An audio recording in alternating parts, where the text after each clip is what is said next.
All right, welcome to the Smoke and Mirrors Podcast, your destination for the latest in movie news and reviews. We're your hosts, Rob, Dave, and Triz. Just take a second, like and subscribe. This week, a short little pod there, so we'll have our anime corner at the start, so we'll talk through Jujutsu Kaisen and Berserk of Gluttony, the new episode of Invincible, and we'll cap it off with our thoughts on the last episode of Loki, which is supposed to be the last one ever, allegedly.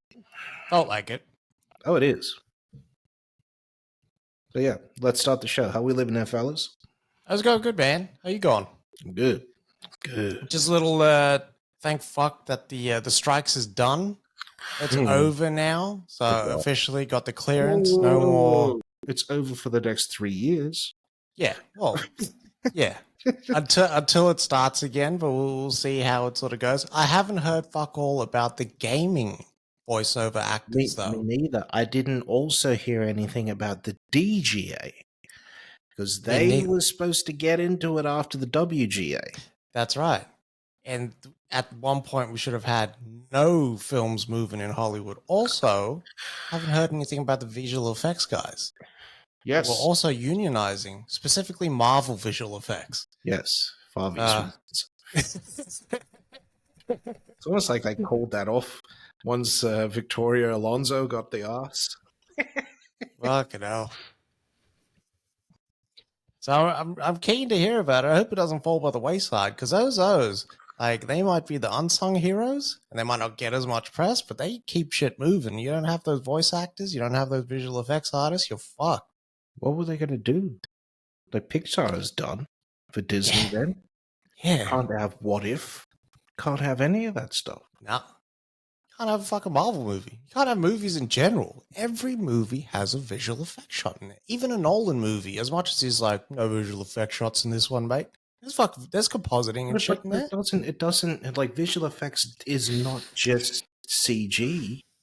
Yeah. Visual effects is visual effects. Yeah. It's the explosions that you see that are real. It's everything. Yeah. Yeah.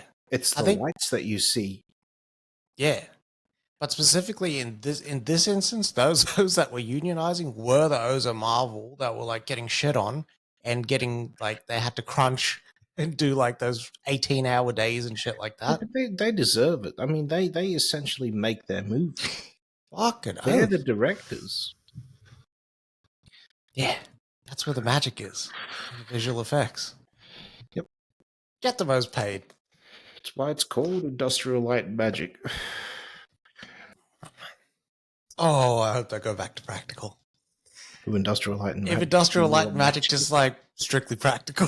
they're like, yeah, we looked at what Weta was doing and we want to do that shit too. Fucking Why not? These are just dumb. You know why?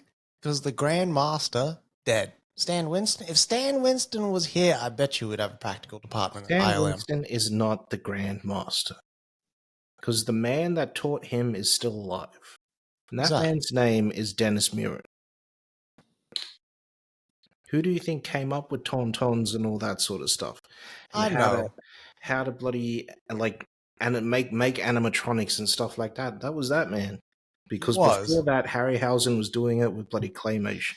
I know. But for me, Muren went the way of the dodo as soon as Jurassic Park came out and Phil Tipper kicked that off the stage.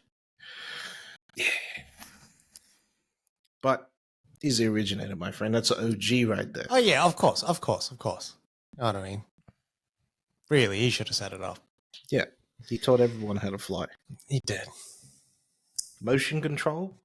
That man invented motion control. What is the motion control? Is that the camera movements so that it pans? It's in unison with the special effects, because otherwise you'd get that. That's how it was all puppeteered back in the day, remember? Fucking, what's his face? Greengrass is just directing. The Born palsy. That's fucked. Alrighty. Move into that anime corner quickly. So Jujutsu was pretty exciting again. So the last episode ended off with Megumi and Toji having their little standoff, and they were together there. So this episode starts directly with that again. This was pretty cool. We got a mad hand-to-hand scene with Toji and Megumi. And at this point, I don't think Megumi even notices that it's his dad, which is crazy to me because he looks exactly the same as when Megumi left. Now, at the same time, Toji is just piecing Megumi the fuck up during this whole fucking fight, but it's a really cool hand-to-hand scene. There's a lot of memes and TikToks that have already come out about it too. But then when Megumi says his surname, he finds out that he's chosen Fushiguro instead of Zenin, which is the sorcerer clan that's part of Jujutsu. And when Toji realizes that, he gets this he gets a recall of all these memories that he had during his time with Megumi before he died. And he's like, you chose Fushiguro then. And he decides to kill himself. Jesus. Yeah. And so from there, it flicks directly to now Yuji's awake, but it's still Sukuna that's possessing his body, and he is fucking destroying the whole city. And his whole thing now is that he's going to destroy all of Shibuya, kill everyone that isn't a sorcerer, and he has this massive fight with this volcano demon that gave him all the stuff to make him Sukuna as well. So goes through, destroys the whole fucking city. This massive comet comes down, Final Fantasy VII styles, and he just fucking destroys it with one hand. It was fucking cool. Like, this dude is just OP. Now OP. Gay's bodyguard. Fucking just destroys it. And because this whole time, this volcano demon that resurrected him was like, I should be able to get at least one hit on this guy, because the deal is that if he gets one hit on Sukuna, Sukuna will do what he wants. But he doesn't at all. He fucked up, and Sukuna just lays him the fuck out the whole fucking fight. And so Sukuna's now come to the point where he's like, I'm going to destroy everything in Shibuya. I'm taking over the whole world. I am back. And that's where this episode fucking ends. So we get about 7 minutes of Toji and Megumi fighting, to Toji killing himself, to fucking Yuji getting resurrected, and for the next, 14 minutes is just this whole city getting destroyed. Jesus, they were like full Zack Snyder. Yeah. It was fucking crazy. But yeah, so that was it for Jujutsu. We got another 8 episodes now, which is good, but it seems like this last half of this season is just all fucking snout. It's just all fighting, which is good. Berserk of Gluttony, I've noticed now with these episodes that they're almost not connected to the last. They just start off in another place that has an action scene at the beginning every single time now. So now you see Fate, and he's like fucking passed the fuck out, and you find that someone's drugged him, and there's like these harpies almost that are taking over this fucking village, and then this guy finds this antidote to wake him up. I don't know if he just used smelling salts or some shit, but fucking Fate gets up, and he just fucks up all of these fucking harpies. And then you find out that he's in this land where people don't know who he is. So he can basically get away scot-free, and he doesn't need to wear the mask, anything like that. They just know him as a dude who just fucks people up. Jeez. It's almost like Kenshiro walking the land. They just know him as that dude. He is him. The silhouette, the badass. Yeah. And then it ends with the fight with him killing all those harpies. It's the next day. He's on a carriage transport. And then that girl that he saw from Galea, she's actually introduced herself to him now. She's been following him this whole time. And you find out that he has gluttony, which is one of the mortal sins, and she has wrath, which is the other. But then they also have weapons with them that sort of mix with their sin too, which is cool. So he has greed and gluttony, and then she has wrath and fury as well. And it's this massive fucking battle axe. And she ends up killing all these dudes that take over this carriage transport. It's just these bandits, and they just couldn't get fucking decimated. And then they get transported to the next city, and they're just going to hunt bounties now just to find people to sort of quell their hunger as well. You find out with her, with Wrath, she doesn't need to kill people to quell her hunger. She just needs to eat. And she ends up demolishing all of this guy's beef jerky just in one sitting. Pause. They end up in this next city. She's passed out because she hasn't slept in days. And then Fate goes out because he finds out about this massive crowned beast that's outside on the lands just terrorizing everyone. And he kills this crowned beast, and then his weapon levels up again. So now he's got normal sword, he's got a bow and arrow, he's got this massive railgun, and he's got a scythe as well, and he just fucking destroys all these dragons and shit. It was cool. But yeah, and so it's like mini adventures for each episode now, which is very different. And then they give you a little peppering of like the connected storyline, which is with the Holy Knights. They've been abducting children, and they're like, yeah, they're creating this weird ring with child smuggling, which is crazy. And That's they don't wild. give you, yeah, it's fucking nuts. And that's where this episode ended off as well. So not too bad. It was a lot of action, and it was real fucking violent. Are they hinting towards Fate being someone that was abducted when he was younger, or no? I think so, because leading into it, you don't know where he came from. Like, you know that his mum and dad were killed, but that's it. He had to, like, fend for himself from a young age. Very good. Yeah, I'm waiting for this overarching, like, all of the mortal sins come together type shit. Yeah. So what? So is it sort of shaping up to be Fate against all of them? Is that why he's leveling up? So I reckon right now, he's fine with them being around, but they're going to give him like the ultimatum because they've probably got a big overarching plan of taking over the world because they're the most powerful. And I reckon that's where it'll go. And then Fate will have his conscience hit, and then he'll just end up killing everyone and absorbing all their power, eh? Yeah, 100%. What a maddo. Because now he's learned how to throw fireballs and he's got fire resistance, so he's just like he's OP from the jump. Badly. But yeah, not bad. That was it. Nice. All right, Invincible episode 2. So this one kicks off with the old graduation cliche in all superhero movies, and they're missing their own graduation. Mark is he's fighting like this guy that he's trying to reclaim all the elements and metals and stuff from the earth. So he's trying to push the Washington Monument basically back down into the ground. And Mark dispatches him and then makes it to his graduation and whatnot. And then it's basically like summer break for them. You know what I mean? And it's the break that they have before they start making their way to college and all that sort of shit. So he doesn't want to relax or anything because Cecil has said that he'll keep him on call just in case the Guardians sort of need him for anything. The Guardians as well, they've had a few new recruits and stuff. They're up against the Lizards. And I don't know, their team is working well as it is. Few people don't like it. Even a guy like lost his missus to the new leader of the Guardians, which is wild. But yeah, overall, a solid episode. There was a big fight in this one because the Omni-Man killed the king of Atlantis, which is like this fish guy. He basically just cut him in half and all of his fucking guts went everywhere. So Mark had to sort of pay the penance for like what his father had done. And what they thought was just like this sort of official ceremony of Mark marrying the Queen of Atlantis ended up being that Mark has to fight the champion of Atlantis. And it's this big chained up fuck, you know that thing in Aquaman? The tentacles. What was it called? Carathis? Yeah.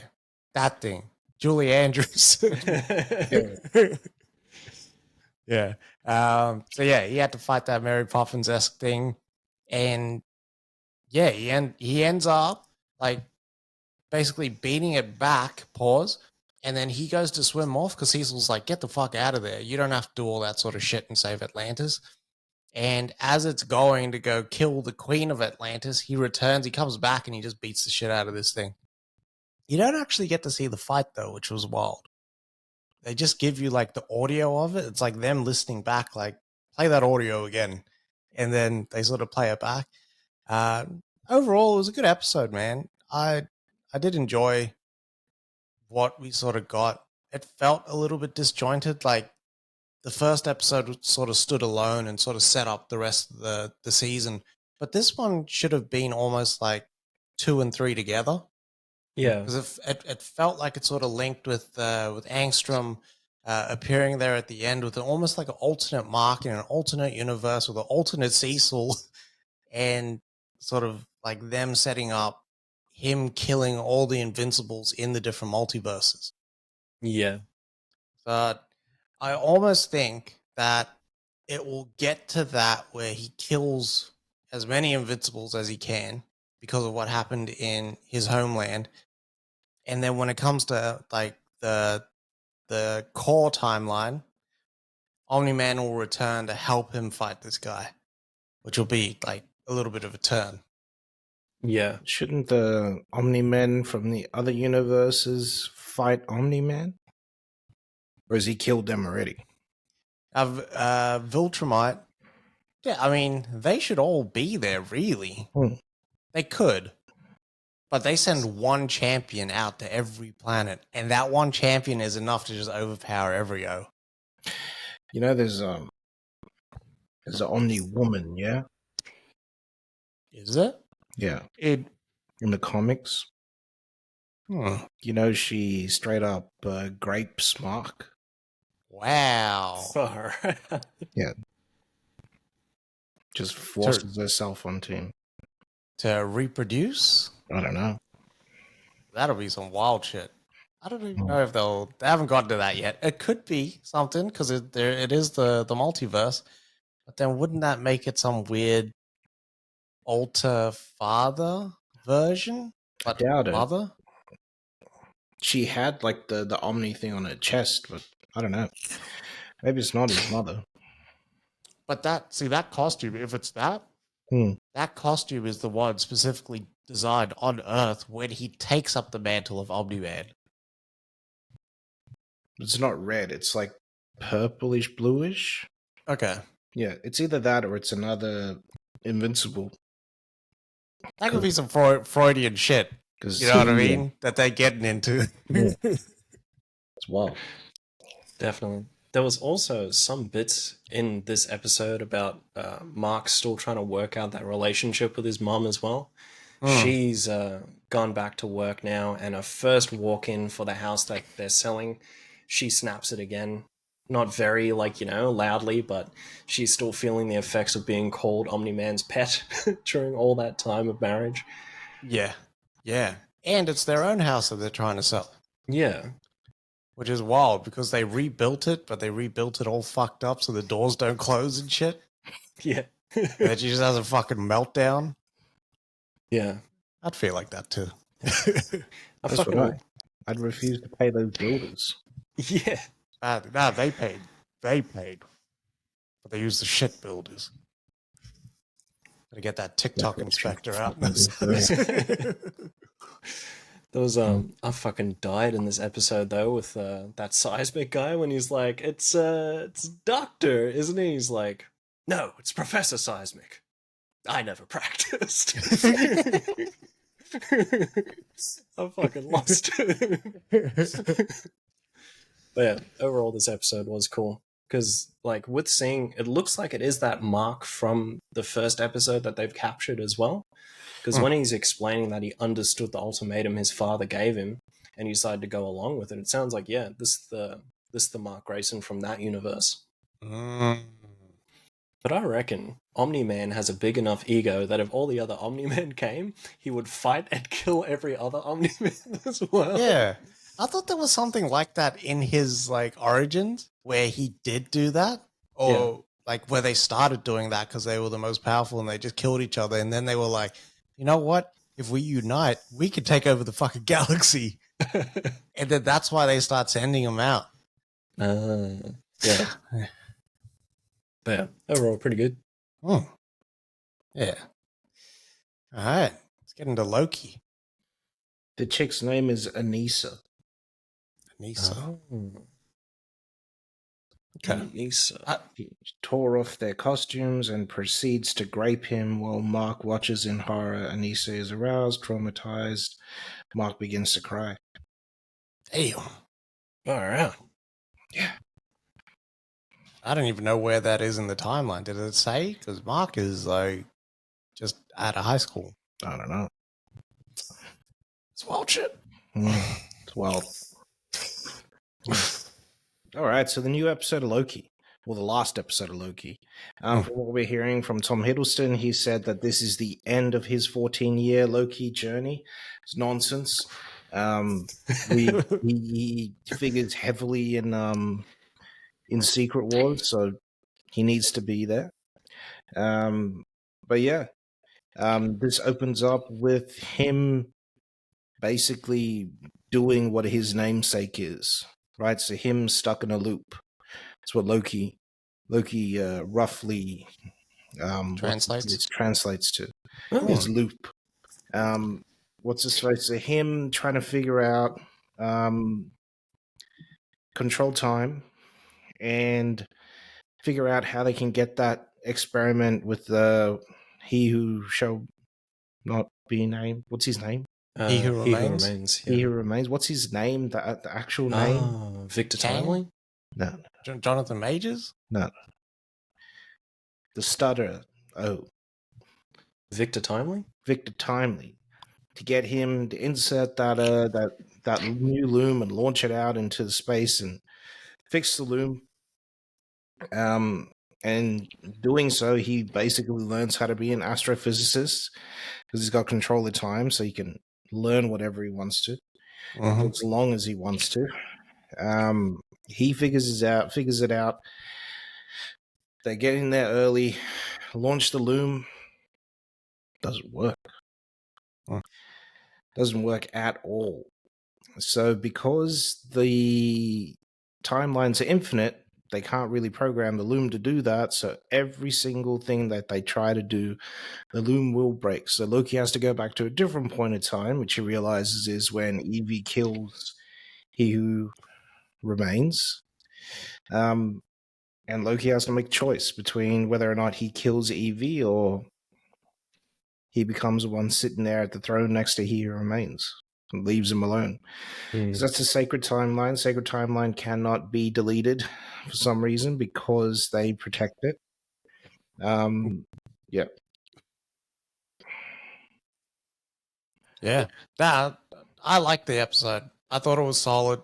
It ends up being a solid bookend for Loki's character, and it's a definitive ending, which I really liked. It felt very Doctor Who. There are portions of this episode that was so Doctor Who that they basically just ripped those story elements like directly from it. Like the one where he spends like thousands of years just punching a wall to eventually just break through. Yeah, which is basically like the learning and stuff. I liked it. I kind of felt that where Loki is from a character point of view, it's almost been like if you take out like the hundreds of years of learning, it's been like 2 weeks or something. Yes. Like a week to get Sylvie, and then a week going through all this shit. Even with all the back and forth. Maybe a month. Yeah. Maybe a at month most. since he got launched into the portal by Thor. Yeah. Yeah. But like take into account that month, right?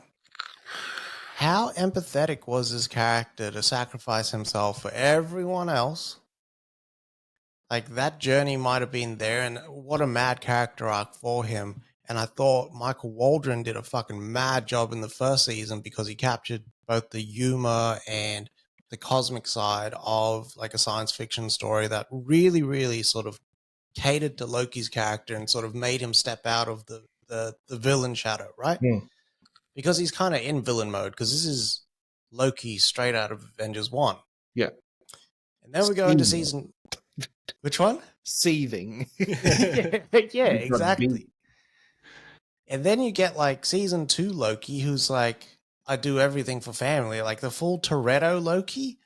Yeah. And I didn't feel like over the course of the season, he had earned that relationship and that right to sort of sacrifice.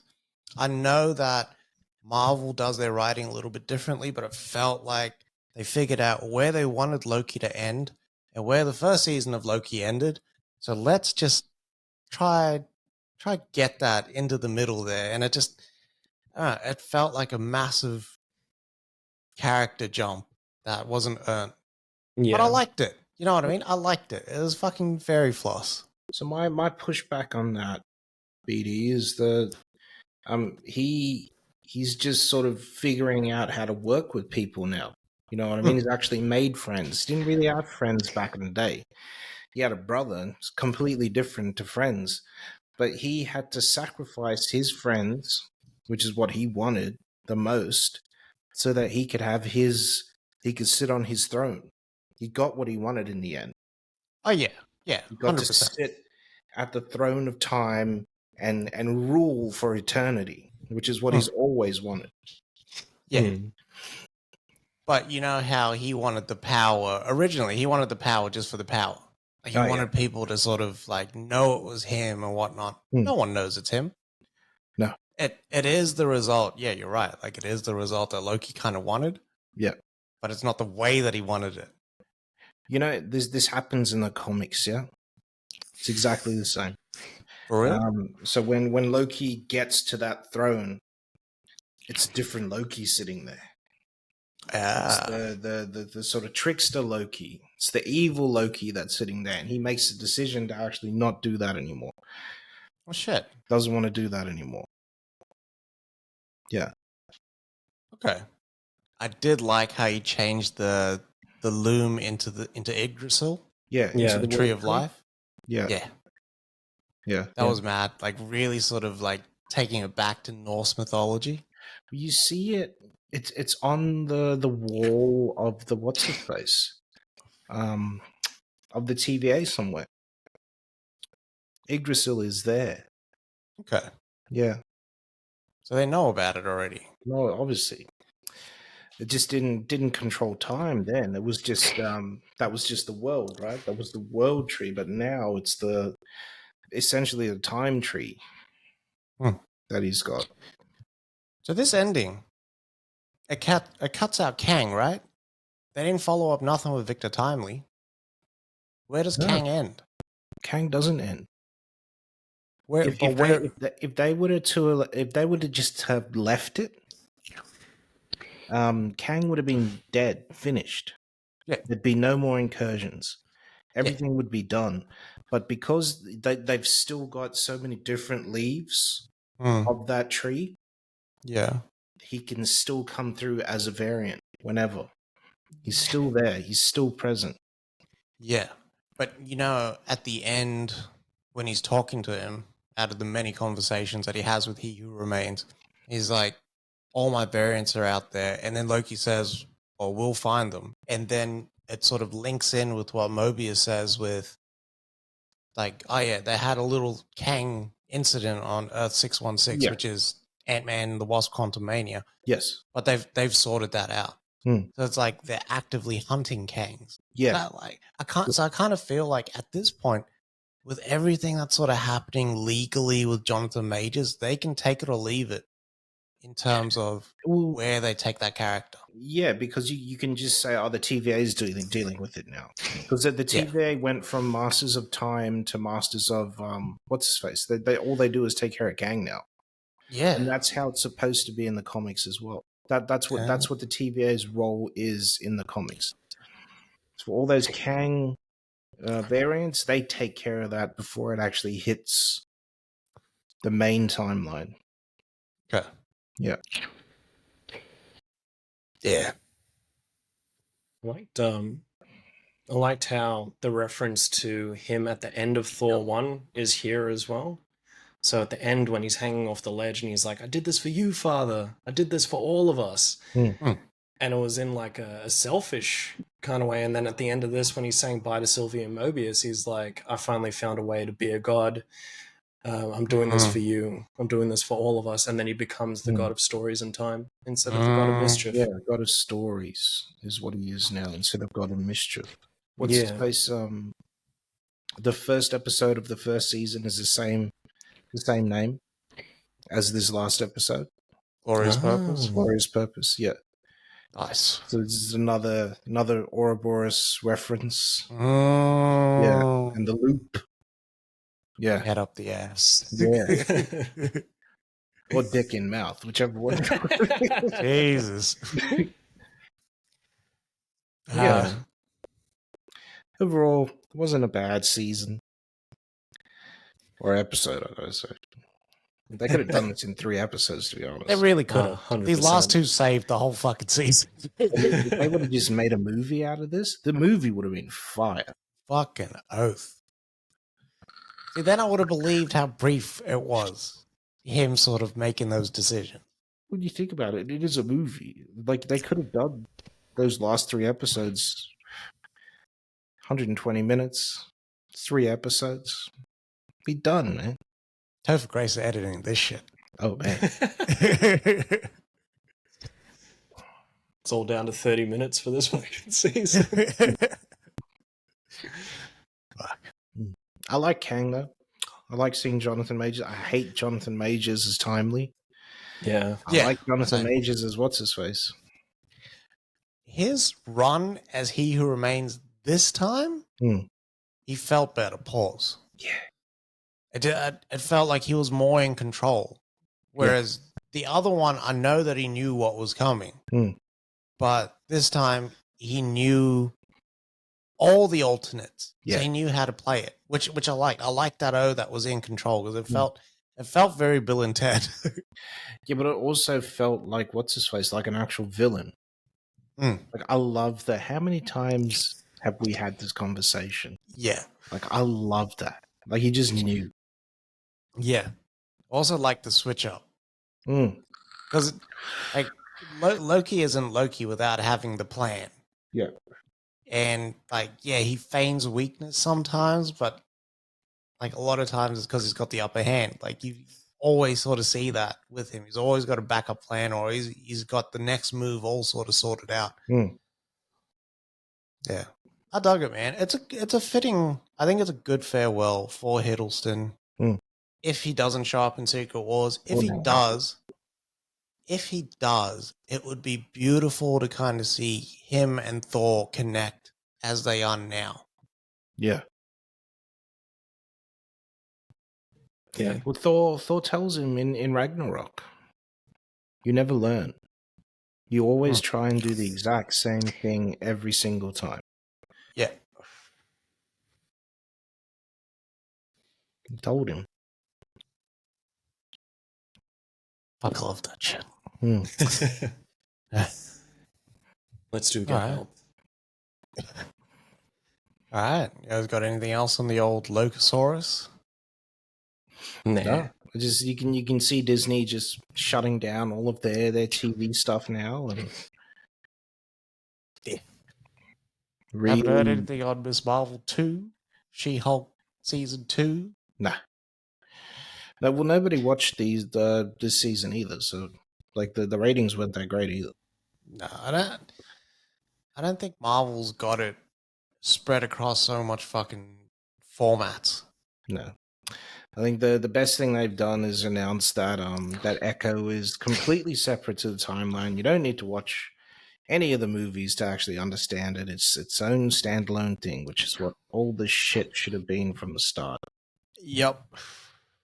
Would have been nice for them to just continue on just telling stories. But weirdly, I also felt like the last phase kind of was that. Yeah. Like Shang-Chi didn't feel like it was connected, neither did Eternals. Oh, they other tried. than like referencing a couple.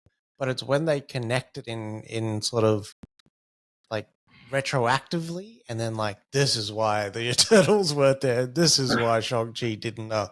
Yeah, but it's crazy because they still haven't mentioned that giant fucking rock formation ever again. Yeah. From the Eternals. Can you be able to see that bitch from space? Yeah. Hey, didn't they mention it in one movie, just briefly? They were like, they've got a huge, like... I thought so too. But then I remembered, that's in a Transformers movie. Oh. That's Galvatron. Right. Yeah, I mean, are we seeing the decline of Marvel at this point? 1,000. Like, the Marvels is, what, 37 million? They're going to gross 45 to 60. Yeah. Which It's is not on par. Less than Indiana Jones. More than half of the first Captain Marvel movie. Which everyone only went to see because they told us, hey, you need to see this before Endgame, and it's the only reason why that movie made $1 billion. But you didn't even have to. I don't think the end credits actually related to Endgame at all. I can't even remember the end credits, to be honest. Me neither. Yeah. And then the end credits of this, of the Marvel, seems a bit funny as well at the same time. Well, I haven't seen the Marvels. What is the end credits for the Marvels? Because I heard it's a big one. Yo's want to know? I'm Yeah. happy to. I don't give a shit. So Monica Rambeau, what's her face? What's her name? Bernhard or something like that? Berhard? The villain of Captain Marvel 2. She opens up a massive tear in space-time, much like Strange and Spidey did.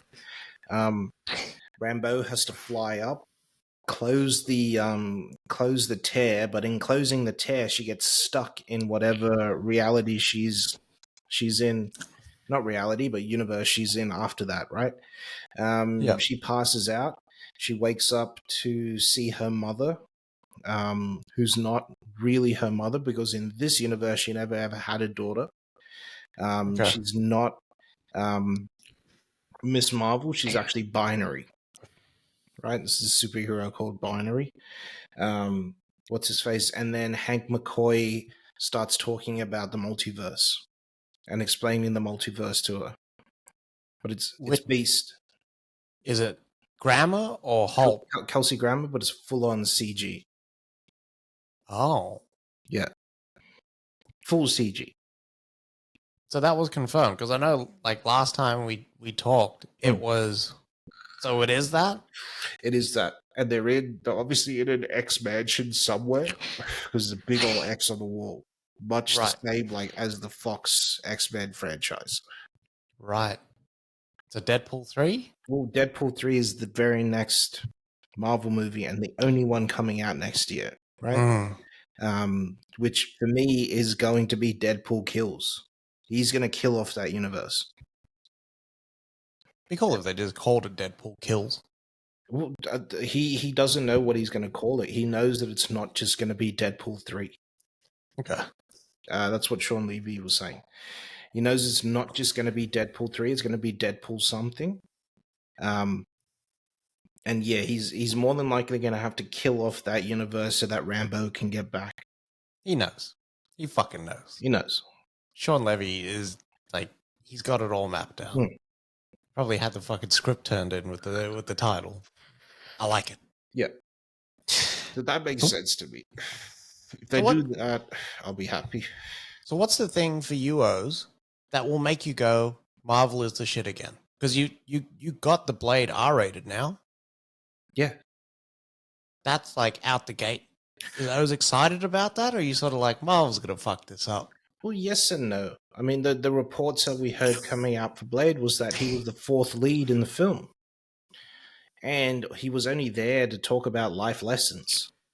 You know what I mean? So he'd have... Yeah, I don't want to hear that shit. Blade, I think it's Blade's daughter, and then 2 other female leads, and then Blade. Like, he's the namesake of the movie, but he was relegated to the fourth lead. So I don't know if I want to see that. Supposedly, Mahershala was ready to walk off set because he said, "I'm the fourth lead in this. It's my name up there. You're using my name because I'm literally an Oscar winner." Mm-hmm. Like, but Mahershala, you won it for support. Yeah. Didn't he win? He won 2 though. Yeah. But was that supporting? Was the Green Book supporting? Or was that a best actor? I don't know. I think he might have been supporting in that one. Actually, yeah, because it's about Tony Lip. The story is about Tony Lip. It's not about him. It is. No, it's not. He gets the majority of the screen time. Isn't it funny that Tony Lip is that O in Sopranos? Which O? The boss of New York. You smell that? It smells like hair burning. That's Tony Lip. That's the actual O? That's the real Villalongo. That's the real Tony Lip. Wow. I did not know that. That's fucking wild. there's Mike Francesa, yeah? No. Francis or whatever his name is, that mafia guy that you always see on podcasts. Oh, He's yeah. talking. You realize that in Goodfellas, in the panning scene at the start, where they're introducing all the characters, and you got Michael Francis over there, it's Michael Francis playing himself in Goodfellas. It's fucking That's beautiful. wild. That's crazy. And it's obviously Oh. before he went to jail. But fucking, like, Scorsese has never shied away from actually having mafios, even doing the hits movies, which is wild. How would you do it? Why don't you just go over there and do it? He just, like, turns the camera on. Just follow them. Move him. But yeah. For me, I need a completely a through line for these Marvel movies. I need something to be excited about. Like, a big portion of it is, like, you should be excited about this. This is happening in the future. Like, at this point, I'm kind of sick of, like, rocking up to the cinemas just to see the post credits or the mid credits, or this is what's going to happen next, or you need to watch this to kind of get there. I needed to go back to like the core storytelling. Just focus on this movie. If it's good, we'll go to the next one. You know what I mean? I think right now they're kind of running for, like, one foot is in, like, shit, and the other foot is, like, fucking, like, I don't know, it's something else. Too many stakes on the fire, B. It really is. There's too many balls in the air. Pause. Like, it's too much. They need to slow it the fuck down. Stop making these shows. Not so much stop, but reduce the frequency. Reduce the shows. Reduce the movies. I mean, the 2025 they got 4 movies coming out, and that's just Marvel. And then on top of that, you have like 3 Marvel movies coming from Sony. Like, what the fuck is going on? That's too much movies. And DC debuts that year. Superman 2025? Legacy? Yeah. Yeah. There's too much, man. Yeah. And that is a lot. That's why people are like, nah. But then you have the streaming service as well. They need to do something. Yeah. They need to stop making stuff for their streaming service and say, hey, no. Cinema is the number one. We're going to put all this stuff out in the cinema. We'll have one show that's not related to the current timeline or whatever we're doing. Yep. That'll come out. That's what DC should do as well. Yeah. Go on. Nah, just from what James Gunn was saying, it's all going to be connected. The shows, the movies, the games, all connected. Everything. That's what we currently have with Marvel, and we can't do it. Marvel is fucking weird, though. Like, Marvel right now, like, you have the Sony Marvel universe, then you got the MCU, then you got the TV universe, and it's like, and then like, you got the comics as well. But a lot of it feels like with Marvel making their thing, and then Sony making their thing, and then sometimes they'll be like, here's a reverse high five, and we'll tee Venom 3 up for you, and then well, fuck you, we're closing out the multiverse, and Venom's locked out of that shit. So it's like, why would you introduce Venom in the end of No Way Home, and then lock him back up, you know what I mean? And then just didn't feel good. Send him back. Yeah. All of it just feels like they're only trying to do things that's going to keep fans hanging on that little bit longer. You know what I mean? And it feels dog shit. I don't think they can change it now. I think they're locked in. They've already got their Avengers Kang coming out, and they've got Secret Wars coming out as well. They are locked right in. Whatever they try to change has to be after all that stuff. Yeah. So, I mean, Marvel's going to be this Marvel for the next 5-6 years. Which is by then it's going to die. Which leaves all those threads just on the table. I mean, it's got to be the one. It's got to be the one movie that breaks through, and it's not from Marvel or DC. It's somewhere else that just completely changes the landscape again. It's The Boys. That's what it is. It's stuff like that people are actually watching. People tuned in for Gen V. People That's true. tune in for the fucking boys because it's adult, because they don't fucking care. It's violent as hell. They swear. Yep. Like, people want to see that now. Marvel, people started watching Marvel in 2008. B. Hmm. Even if you were 5 back then, you're now like an older person. You want to see like adult content. Badly. I do. I gravitate more towards it. That's why I'm excited about Blade actually being R. Yeah. By Deadpool actually being R. Yeah. You can do a lot more in those movies. You can broach a lot more subject matter. Yeah. I like it. They're like true to character. I don't want to see the Wolverine like cutting fucking feathers out of his costume anymore. Like that shit is done.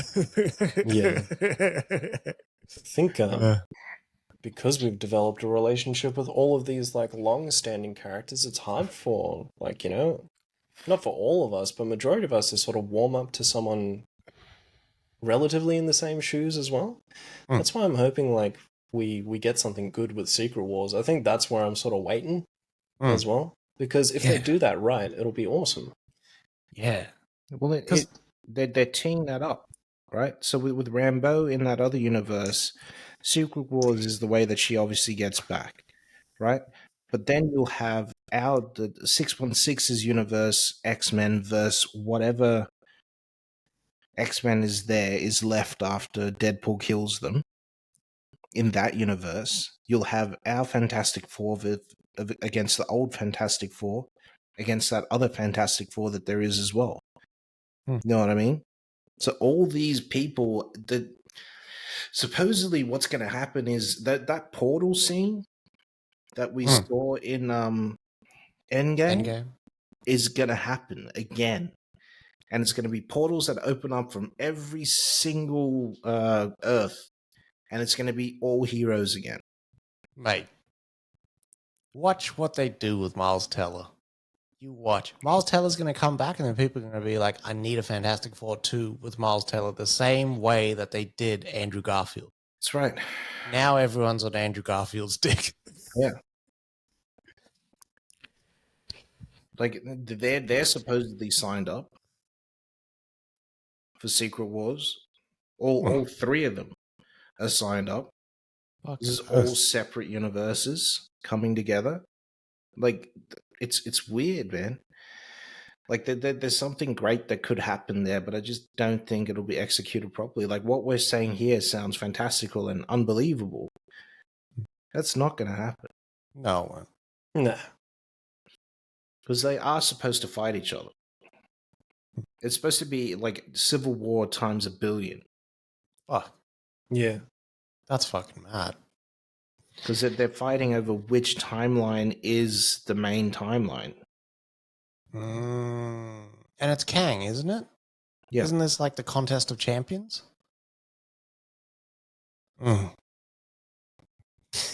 Hopefully it ends up good. Yeah, they can't all exist in the one timeline. Because it's the sacred timeline, so this is where you're sort of looping in Loki. That's right. Yeah. Fuck. All right. Well, this has at least got me until 2024. Yeah, but all these movies, I'm never going to watch the movies. I'm going to go watch these on Disney Plus.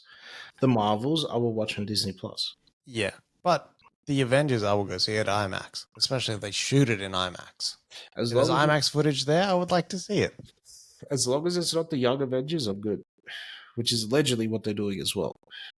Because if you've noticed, you've got Miss Marvel, you've got Cassie Lang, you've got what's her name?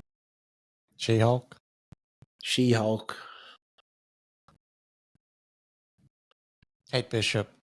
Kate Bishop and the America Chavez bitch. Yeah. Yeah. I'm hoping it's not.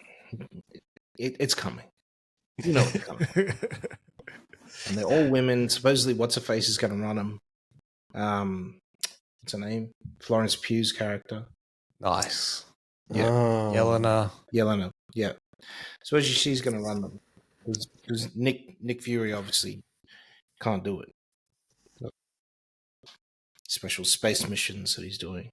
Fucking stupid. Nick Fury dying soon. Oh, he needs to. Nick Fury's Fury's going.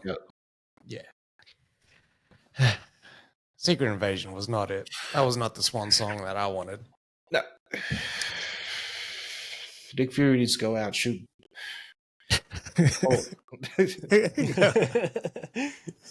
Oh, fuck it, man. Have you seen this bullshit that Warner's up to again with the shelving of ACME vs. Coyote? Seen that shit. Apparently, that movie scored in the 90s was fully like composed and scored itself. It was going to be the fucking new age Who Framed Roger Rabbit, which immediately put it on my fucking top tier list of animated shit to see. And apparently it was fucking excellent. It was supposed to be a fire movie. A fire movie, God. They ruined it for everybody. I don't know. What's his face? Gunn and everyone was involved in that movie. Yeah, Gunn co-wrote it. He co-wrote the fucking movie. And this is the O that was like, I co-write Scooby-Doo's and shit like that. He's all about the cartoons, you know what I mean? So for him to sort of come on board, pause, and then like actually do this. It was not, did you hear, I don't know if you guys heard, but they had this composed version of Tchaikovsky. The da-da-da-da, da-da-da-da, but it was fucking meeps in there. That was what the choir was doing. Beep, beep, beep, beep, beep, beep, for Roadrunner. That's mad. Fuck. And it just sounded fucking sick and epic and all, like, now we won't ever get to see that. Another, I think it was like a $30 million tax write-off. And as long as the studios have that option, like, art is not fucking sacred at all. If it's poised to make less money than it was produced for, then it's worthless. That's bullshit. It was produced to be something on their Max platform exclusively. There is no reason to shelve this. Zero. Yeah. It's going to come out and try and boost your subscribers, which it probably would because John Cena is a really big draw right now. That's right. You got a sequel out of that Vacation, Friends. On Hulu, mind you. Yeah. So I don't understand the shit. I don't like it. I don't like that there's an option for it. Regardless if it's going to Max or not. They did the same shit with Batgirl. It's going to Max. Shelve it. But Batgirl wasn't even finished yet, right? This was done. This was in the can. You got to just put it out. Just put it out. Yeah, and there was also that other Scooby-Doo movie that they just fucking canned. That was also almost completely done. Scooby-Doo movie. The young Scooby-Doo movie. Yeah. Yeah. There was also, with the ACME vs. Coyote, they had buyers.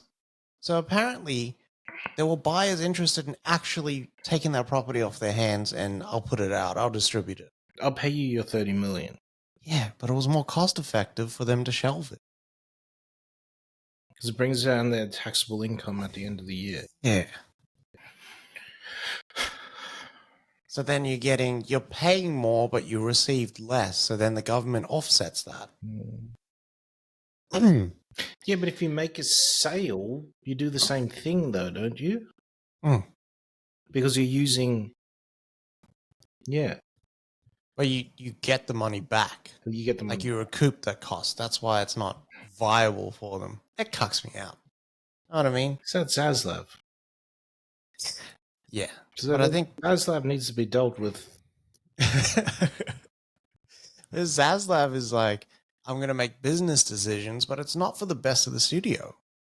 That is not like a good reputation builder. Oh, you watch what happens when Zaslav starts sticking his beak into what's his face. All the DC stuff that's going to start going on soon. Because he's being quiet right now. But he in the background, I know he's scheming. He's waiting. Yeah. There is a wait for Zaslav, and I'm pretty sure he's waiting on Superman Legacy and the results of that, and he's going to do the exact same thing that happened to Snyder. Oh yeah, Troll it. Going in a different direction. Yeah, tonally, it just doesn't work for our demographic. Why did you bankroll it in the first place? Who was that was like, to me, this is a great idea? No one. You No don't one. have that, Especially after Justice League did basically launched your Max platform. It's true. Launched it. Nothing else that you were posting on there, like or putting up there, was doing anything until Justice League came along and said, Yeah. "Hey, everyone, come watch this over here." Fucking oath. It's the only 4 place you can hours? watch it. You know what's mad is that on Plex, Mm. it's just one file. Just straight through. Straight through. Fuck, that's mad. Same with Harry Potter. Ooh. You know, Harry Potter 7 is 2. Yeah. It's just one. That's fucking 4-hour movie. Can Oz just do like all the Harry Potters in one movie? Yeah. So I built a collection on Plex. And there is a play button on the collection. So as soon as you hit play, it starts from the start. And it'll play all the way through. You can skip the credits and everything. There's a little skip credits thing that comes up as well. You can hit that. I liked it. Mm. I like that. That's fire. Start now. We'll be done by 7:30. 7:30 tomorrow. Fuck.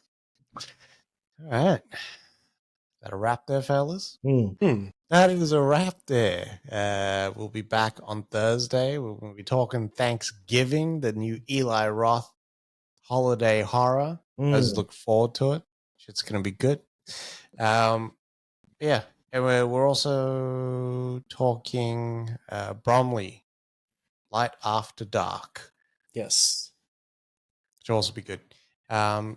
Check us out on all social media, Instagram, Facebook, TikTok, Twitter, Rumble, Threads, YouTube. Give us a like and a subscribe. Just helps us get into more spaces, get all that content, bring it back to you. Remember, we was at the Elvis premiere. Could be us, baby. Know what I mean? Hit that fucking subscribe button. But yeah, we'll see you on Thursday. Love yourself. Love movies. Vape more, smoke less, and wash your ass.